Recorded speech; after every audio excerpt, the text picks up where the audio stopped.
I was finally able to sit down and have the privilege of watching Speak No Evil just this past week while I was on vacation, and while I wasn't able to see the original 2022 version that they have remade into this 2024 film, from my understanding it's basically the same movie with just a majorly different ending. I actually didn't know that this was a remake until we had talked about it over on the BSG podcast a couple of weeks ago, but to my understanding I'm not missing much if I haven't seen the first one. I'm still going to go back and see the first one, but this is basically just a remake of that with some small change details. Welcome back to the channel, everybody. My name is Haydxn, and today we are going to be talking about the brand new Speak No Evil movie. And real quick before we get into it, this will include some slight spoilers. I don't want to get into too much detail, but I'm going to have to get into a little bit of detail to get you guys through this. So if you don't want any spoilers before you're able to go and see this movie, I understand it's still new. A lot of people probably haven't seen it yet. Then click off of this video now. But if you are in it for the long haul, then go ahead and grab yourself a snack and a drink, sit tight, and let's get into it. So like I said, Speak No Evil is just a remake of a movie that came out just 2 years ago. It follows the same story from the original, but there are some small changes in the plot and in the ending. The basic premise of this movie is that a family goes on vacation and another family is also on vacation.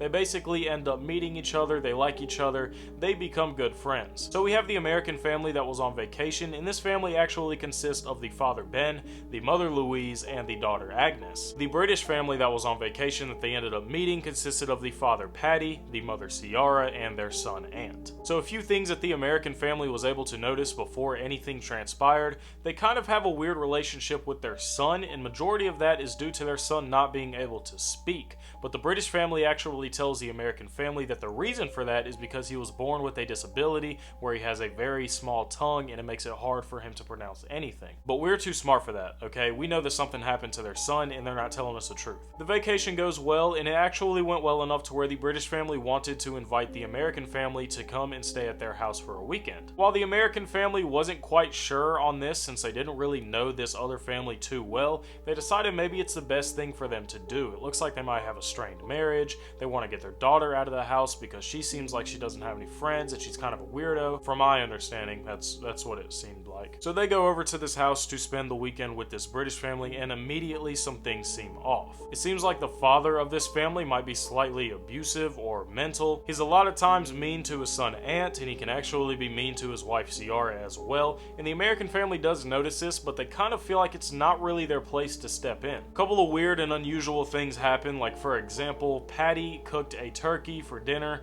but he knows that Louise was a vegetarian, but he kind of forced her into eating it anyway. Ant keeps popping up at random times trying to talk to people, but every time he opens his mouth, just nothing comes out, obviously. The overall vibe of everything is just not cool. I mean, you can look at Ant's bedroom. His bedroom's kind of just like a mattress in the attic, so it's not really a bedroom that you would give your kid, if you can help it. But they have a nice house. They definitely could have given him a room somewhere. We end up finding out that Louise actually cheated on Ben, and I'm not gonna lie, after watching the movie, I would have cheated on Ben too. Okay, scratch that. I wouldn't actually cheat on somebody, but Ben is such a scaredy cat of everything. He doesn't know how to stick up for himself. He can't stick up to this family. He can't stick up to anything weird going on, anybody at his job. He can't stick up to his wife. He does not have a voice for himself. And later on in the movie, we get a couple of fight scenes, and Ben is just getting his ass beat, like over and over and over and over. It's honestly funny to see. But Louise, that's not cool. You do not cheat on people. But maybe 1% of me understands her situation. Okay, I'm joking. Don't cheat on people. But the last straw for this American family was that they come back from a dinner that they went on with Patty and Ciara,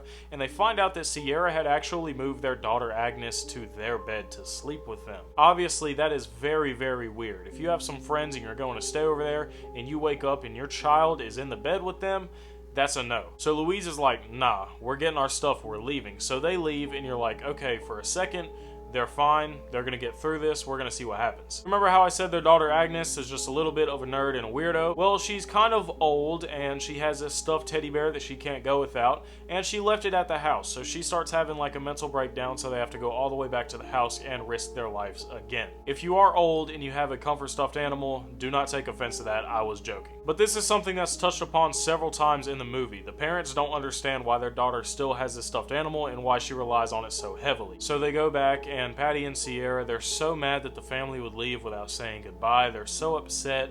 They're trying to make themselves sound like the victim, and Sierra says that the only reason she moved Agnes to her bed is because she had a miscarriage with her daughter, and her mother instincts kicked in, and Agnes was crying, and Sierra felt so bad she didn't know what to do. If that was me in that situation, I would have said, oh well, that's your problem, you cannot put my daughter in your bed, and we are leaving. But obviously this is a horror movie, so people have to be stupid, and they end up falling for it and staying. A little bit after this is when we get the Cotton Eye Joe dance, and if you know what I'm talking about, then you know. If you don't know, then you don't know. Basically, Agnes and Ant worked on this dance for Cotton Eye Joe that they really wanted to perform, and as Ant was doing his part, the dad was getting so furious and mad at him, he couldn't stay on beat, he wasn't with the rhythm, he didn't know what he was doing. The dad got so mad, he's throwing stuff at him, he's screaming at him, he's making him start over. This is when you knew that shit was about to go down. So at this point, the parents understand that something is going on, so they kind of separate themselves and they're trying to feel everything out. They know that something weird is going on, but they can't really say anything because they're trying to play it off. They know that this family that they are with are kind of psychotic, so they're not trying to push any buttons or start anything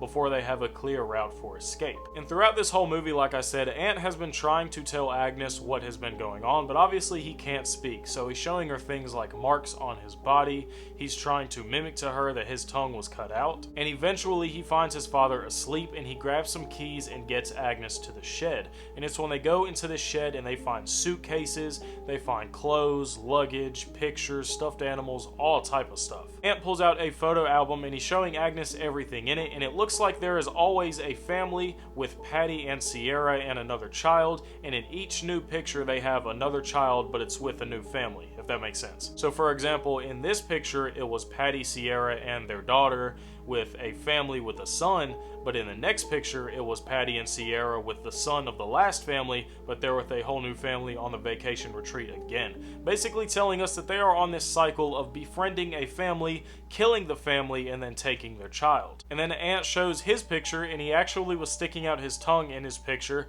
and he's telling Agnes that they had cut his tongue out as soon as they stole him from his family. It's at this point that Agnes knows that something has to happen, so they get up and they concoct a plan.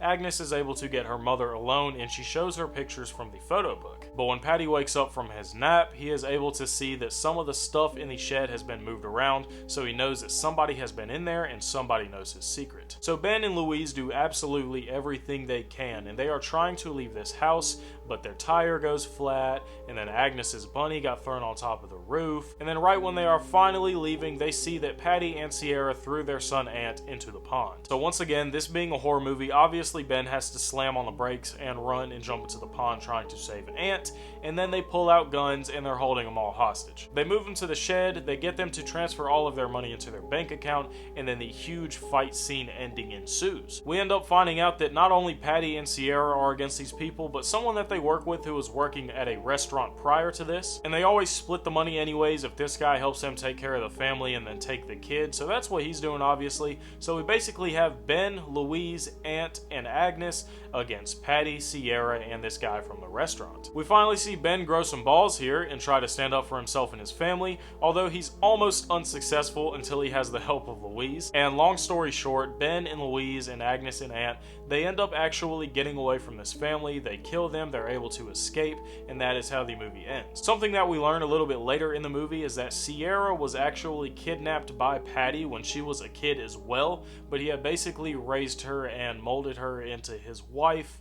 Very weird, but Ant ended up getting his revenge before they left. He's the one who killed Patty. He smashed him with a brick over and over and over and over and over, and nobody stepped in because you gotta let the little dude let his anger out, okay? They cut his tongue out, they've been holding him hostage, let him do what he gotta do. But overall, that is how the movie ends. And like I said, this is different to the original because in the original, apparently they actually killed the family and they were able to take the daughter. Overall, I would say this movie is a very interesting movie. I really like the idea, I love the plot, I love the cast of this movie. I think everything, everywhere, in some sort of way played out the way it was supposed to. The very beginning of the movie felt really slow for me, and it was kind of funny. There were several times that me and my girlfriend were looking at each other like, what is going on? But then when it picks up, and it does not stop for the remainder of the movie. This being under Blumhouse, I expected it to either be a massive pile of crap, or I expected it to be really, really good, and I'm honestly surprised and happy with the result. This movie had a $15 million budget and has already grossed over $42 million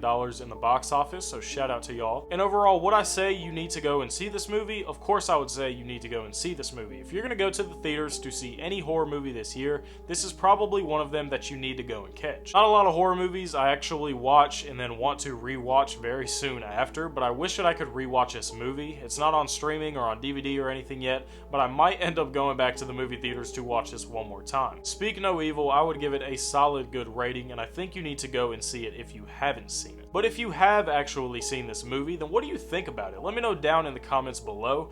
Do you like the way that this held up against the original, if you've seen the original? If you haven't seen the original, did this make you want to go and watch the original? Let me know all of your thoughts and opinions down in the comments below. And as always, if you did enjoy this video, then please be sure to leave a thumbs up and subscribe to the channel. And if you're going to subscribe to the channel, then you might as well click that notification bell as well, because it is literally right there next to that subscribe button. My name is Haydxn. It was an absolute pleasure having you here on the channel, and I cannot wait to see you guys in the next video. Peace!